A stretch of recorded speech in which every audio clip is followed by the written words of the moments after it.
Hi everyone, welcome back to my video. তো আজকে কি বলো তো, আজকে হচ্ছে অম্বুবাচীর প্রথম দিন। আর সকাল সকাল আমি স্নান করে নিয়েছি, উঠেই চলে গেছিলাম স্নান করতে। তো স্নান করে এসেও দেখছি বর এখনও ঘুমাচ্ছে, কারণ আমি তো সকাল সকাল স্নান করে নিয়েছি। তারপর কি হলো, আমি সব কাজবাজ সেরে আমি বসেছিলাম আলতা পড়তে। তো আমি ওকে বলছিলাম তুমি একটু সরে বসো, আমি একটু আলতা পড়ি। তো ও বলছিল যে আমি তোমাকে আলতা দিয়ে দিই। তো আমি বলছি না না, তুমি পারবে না, যেভাবে পরিয়ে দেবে, থাক তোমার লাগবে না, আমি নিজেই দিতে পারবো। তো ও বলছিল যে দেই না, আমি দিয়ে দিই না, সুন্দর করে দিয়ে দেবো।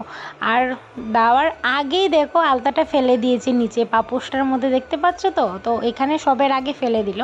তারপরে আমাকে বলছে যে তোমার জন্যই তো পড়ে গেছে। তো আমি বলছিলাম আচ্ছা ঠিক আছে, আমি মুছে নেব। তারপর ও আমাকে সুন্দর করে আলতাটা পরিয়ে দিল। আমি ভাবছি ও পারবে না, কিন্তু সত্যি কথা বলতে এই ফার্স্ট আমাকে ও আলতা পরিয়ে দিচ্ছিল।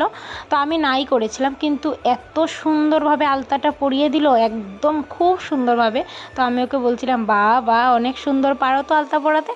তো খুব সুন্দর করে আলতা পরিয়ে দিচ্ছিল। আর এখানে তো আমি বসেছিলাম, ও দেখছিলাম যে ও কীভাবে আলতা পরিয়ে দেয়, অনেকটাই সুন্দরভাবে আলতা পরিয়ে দিয়েছিল। তো তোমাদের কাদের কাদের বড়রা এভাবে আলতা পরিয়ে দেয় মাঝে মধ্যে, অবশ্যই কমেন্টে বলবে। আমাকে তো কোনো দিনই পরিয়ে দেয়নি, শুধু এইবার ও ছিল বলে পরিয়ে দিচ্ছিল। আমি নিজে নিজেই দিই ওকে, আমার পায়ে ধরতে দেই না। তো ও বলে যে কিছু হবে না। অ্যাকচুয়ালি আমরা বাঙালি মেয়ে বলো কিংবা বউ, সবাই আলতা পরতে খুব পছন্দ করে। তো কারা কারা পছন্দ করো অবশ্যই কমেন্টে বলে যেও আমাকে।